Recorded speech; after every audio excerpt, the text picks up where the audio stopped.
What a good show of force, huh? How are you, Mr. Epling? Nice to see you. Hey, guys, nice to see you. We got a good crowd today. Listen, thank you all for coming. It's a wonderful group that's here today, and we wanted to come and provide an important update because you know that several weeks ago we brought many people together to give an update on the good work of our state police and our state's partnership with ICE. Some of the most important work that the state is doing. And I want to start first by recognizing a few people. There are a lot of folks who are working very hard. We've got our great deputy secretary over there. We've got Buffington. Where's Buffington? Oh, there he is. He's got Doug Buffington. He's the Marco Rubio of our administration. He's got like 5 different jobs. He's doing great. Commish, great to see you. We've got Colonel Jim Mitchell, who is doing a terrific job as the head of the state police. I really feel good about the culture that he's bringing to bear. It matters. I feel very fortunate about that pick. And then also Captain Richard Stevenson, who heads the ICE task force. And where are you? Where's Stevenson? You've been a busy guy. This guy is doing a lot of good work. Also grateful to be joined by Captain Andy Evans with the Turnpike Troop 7, Sergeant David McMillan, Corporal Richard Painter, Corporal Jack Woods, Sergeant Jamie Barker, and everyone up here today. I don't want to miss anyone, but I just wanted to highlight a few of the people because these are the folks that are working hard every day to keep West Virginians safe. You know, when Joe Biden was busy opening up the border, letting millions and millions of undocumented aliens walk through, I knew when I was the state attorney general that was wrong. And you may remember that I talked a lot about that issue, and I even knew that there was more that West Virginia could do to help stop the problem because we were a border state when you factored in all the illicit fentanyl that was flooding in. And people said, no, there's not many arrests. There aren't many undocumented aliens. We knew better. And so one of the things I was very excited about was when President Trump came in, we were able to forge a broad new partnership to really focus on this problem because not only will it lead to the arrest of undocumented aliens, it also plays a major role in fighting the drug crime that we have here in West Virginia. At my direction, in recent months, our state police have gained some of the tools and they've been given the discretion to make these arrests, ultimately speeding up the deportation process. So today I say what I said a few weeks ago, it bears repeating. If you were in our country illegally, if you are in West Virginia, if you are breaking our laws, we are going to arrest you. Period. Full stop.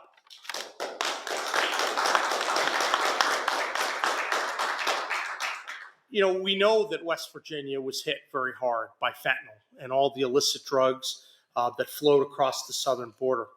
And that's really what helped motivate me to form the agreement we had with ICE, the state police, the National Guard, the Division of Corrections, all coming to agreements with ICE to improve and enhance our law enforcement capabilities. But since then, we've been making progress to really continue to protect the safety of our citizens. And that's why I'm happy to be here today. It's now been 1 month since West Virginia and our state police and others really operated full-time under the 287G program. And in this timeline already, they've arrested 60 individuals who are in our country illegally. I previously announced that there were 37 arrests of illegal immigrants in just the first 11 days alone. Now I can say with certainty that the state police, in coordination with ICE, made an additional 23 arrests with just 18 this past Saturday. On Saturday, members of the West Virginia State Police, ICE, and DEA were staged at I-77 around exit 48, leading onto US 19 northbound to be able to control some of the traffic related to Bridge Day. We know that there were a lot of traffic signs that were posted, and then there were people who were disobeying those traffic directions. When we made contact with those drivers, 9 individuals who were determined to be in the country illegally were taken into custody by ICE and transported to the South Central Regional Jail. We had a similar dynamic near I-79 where state police and ICE also arrested an additional 9 illegal immigrants, bring the total to 18 this weekend. When you factor in an October 12th operation on the West Virginia Turnpike that led to 5 arrests, that's how you get to the 23. That's significant for a state like this. People poo-pooed it. Remember how many people said there weren't issues? We knew different. We knew better, and I'm glad that we're taking these extra steps to protect our citizens. So I want to commend the state police and our partners at ICE, who unfortunately, due to the Schumer shutdown, they can't be here today, but all of them have done tremendous work to help protect our citizens from this threat, and not only of the undocumented aliens, but of the illicit drugs that come in. While I'm here, I also thought it'd be helpful to highlight some of the amazing police work recently done by the state police in a separate incident. Yesterday, it was announced that an arrest was made in a deadly hit-and-run incident on the West Virginia Turnpike. Jack Walter, a man from North Carolina, was hit by a vehicle and killed on October 3rd on the side of the road in Fayette County. Through their investigative work and their steadfast commitment to enforcing the law, the state police, they were able to do a lot of the great investigative work, tracking down the suspect and ultimately making an arrest. In fact, after starting the search for a commercial box truck, our state police spent countless hours going through video, identifying the truck, and contacting companies to be able to pinpoint a suspect. First Sergeant David McMillan and Corporal Richard Painter are here today. They were the lead investigators in this case. Guys, I want to applaud you for your work and your pursuit of justice.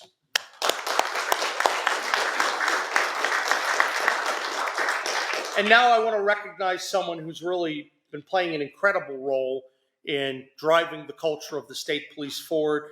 I'd like him to showcase some of the good work done by those officers, Colonel Jim Mitchell.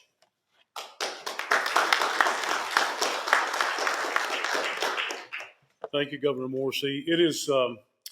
It's certainly an honor to stand with all of you once again, because we want to assure the citizens of the state of West Virginia that your safety remains the highest priority of the West Virginia State Police. Every day, there are men and women of West Virginia State Police that serve with integrity, honesty, and with professionalism.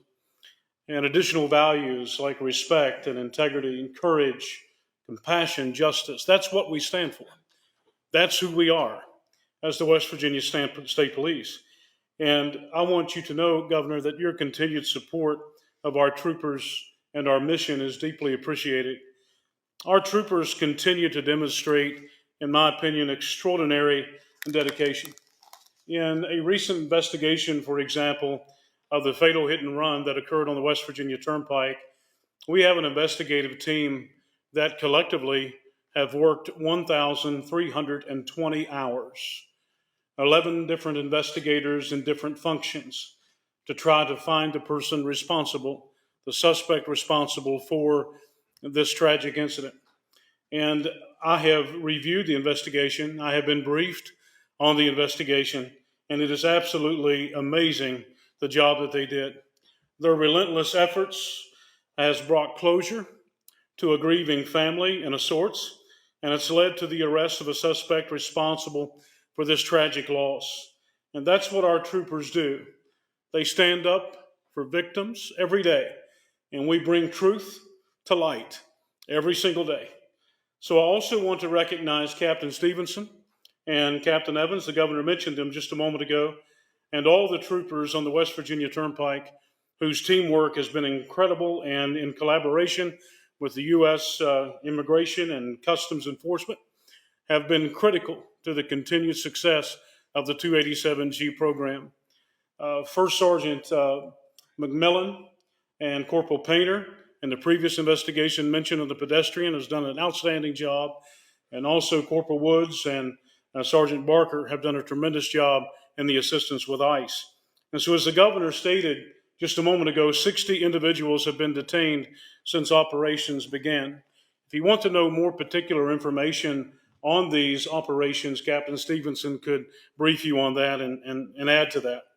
But I want to be perfectly clear about something, and I want to state it from my position as superintendent of the state police.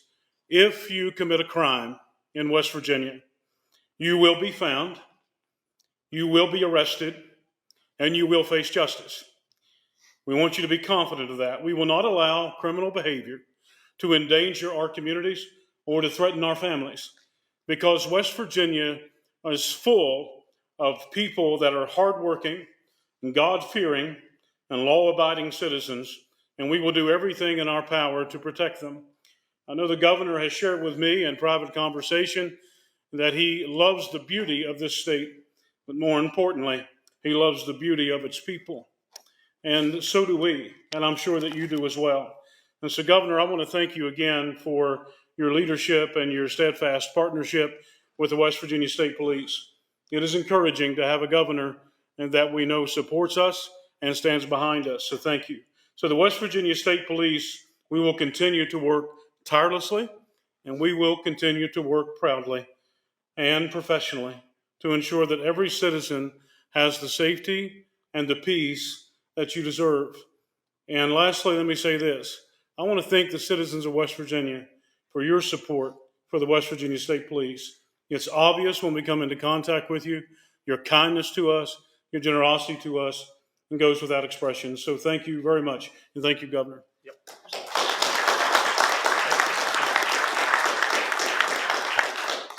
Well, I'm grateful for you, Colonel Mitchell, and I always like to give some of the local officials. I think we have a delegate and 2 senators. Anyone want to make any comments? Bryant, Senator, or Roland Roberts? Brooks, you're on deck. You want to go first, Eric? Okay, great. I'll always get up and speak when I get a chance to, but I'm excited to be here today and just to see everyone here that's so committed to our area. And these guys here, you know, I've known Jimmy Mitchell for a long time. And by the way, his daughter could probably beat everybody in basketball with the exception of Donnie Atkins in here. She was an all-state basketball player.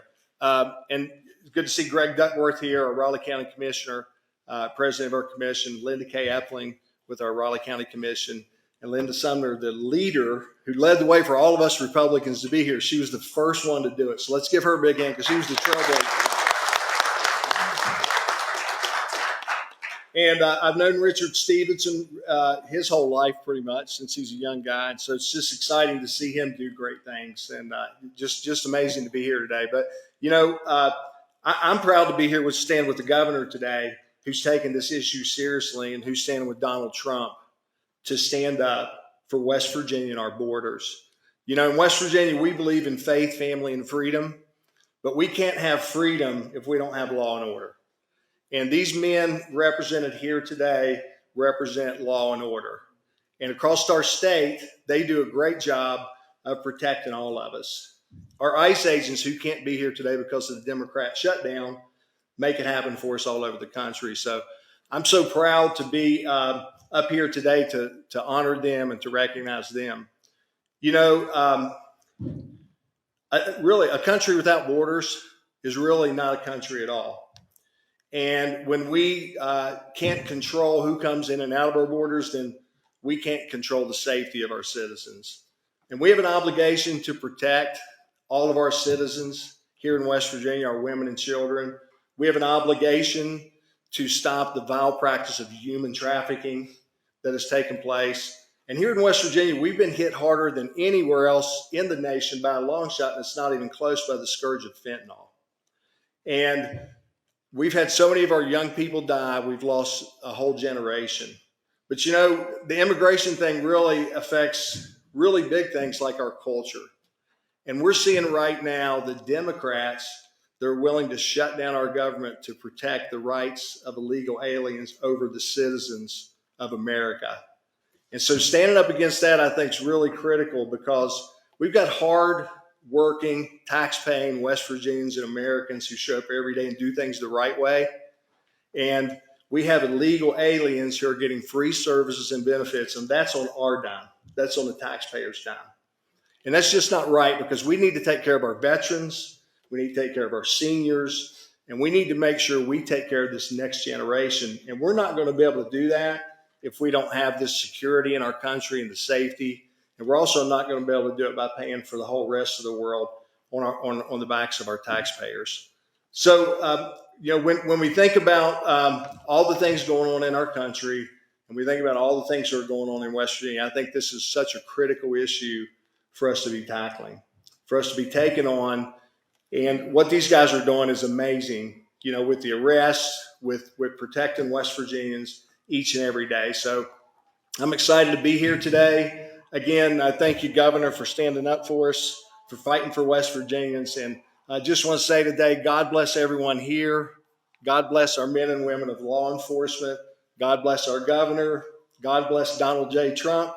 And God bless West Virginia. Thank you so much. Appreciate it. All right. Well, thank you, Roland Roberts. Well, Eric Brooks. Nice to see you. Good seeing you. Thank you, Governor, for being here today and to commemorate what's been taking place here in Raleigh County. Means a lot to us. I apologize, I'm not as eloquent as my friend the senator is. But one thing I wanted to say is, as you read these reports that are here locally, nationwide, where a crime has been committed against an American citizen by an illegal alien. And that's one crime that didn't have to happen. And we know the angel moms and dads that have lost children to violence and murder by illegal aliens. And it just really strikes home with me, and I'm sure it does with you as well. It doesn't have to be this way. This was a self-inflicted wound that was allowed by previous administrations to allow these folks to come into our country and in our state and to live here illegally. And I just want to thank the men that's standing here and the group they represent, state law enforcement, the local law enforcement, the federal law enforcement through the ICE agencies and other federal agencies as well that work on these cases and on these problems. We don't have anything if we don't have safety in our communities. We can't grow like we want to grow in our state if you don't have law and order presiding in our areas and our communities. We all want that. The law-abiding, tax-paying citizens of this state, this area, this country, this is what we want. We require it, and it's something that we should have. And these men and women that's in these uniforms, they're the ones that cause that to be. They're the ones that's coming there whenever we are in our time of need to help us. And when they're doing these jobs and apprehending these illegal aliens that's coming into our state, I couldn't be more thankful for them. And I want to add my voice to the senator and just saying, God bless them. May God keep them safe as they carry this out. These folks that they're dealing with, some are nonviolent, but some are violent. And some of them don't want to go back. And these men and women have to make it happen. So I just pray for their safety, and I'd ask that you would pray for their safety as well as they carry out their duties each and every day. And I thank God for them. So, Governor, thank you for being such a leader in this area, working with this relationship with ICE to bring this about. It's good for our area. It's good for our people. We're safer as a result of the processes that you've put in place. And I'm very thankful for that, Governor. So thank you so much. God bless you all. Thank you, buddy. Thank you. Well, that's great. And let me tell you, the delegate has been a wonderful leader, a pleasure to work with, representing your area very, very effectively. So we're glad we're here, and I want to thank everyone for coming today, all the great work that they've been doing in recent weeks and months. Let me tell you, the guys behind me, they are not messing around. They're going to uphold the law, but they're going to come at you if you violate the law, and we will have swift and legal justice. You're always going to get the benefit of the doubt under our criminal justice system, but if you've committed a crime, look out. Let me finish on this note. West Virginia, we are a law and order state, and if you're here illegally, if you're caught breaking our laws, if you're smuggling drugs, you will be arrested, you will be tried, and if found guilty, you will pay a price. Thank you all for coming today, and we will see you again very soon. God bless.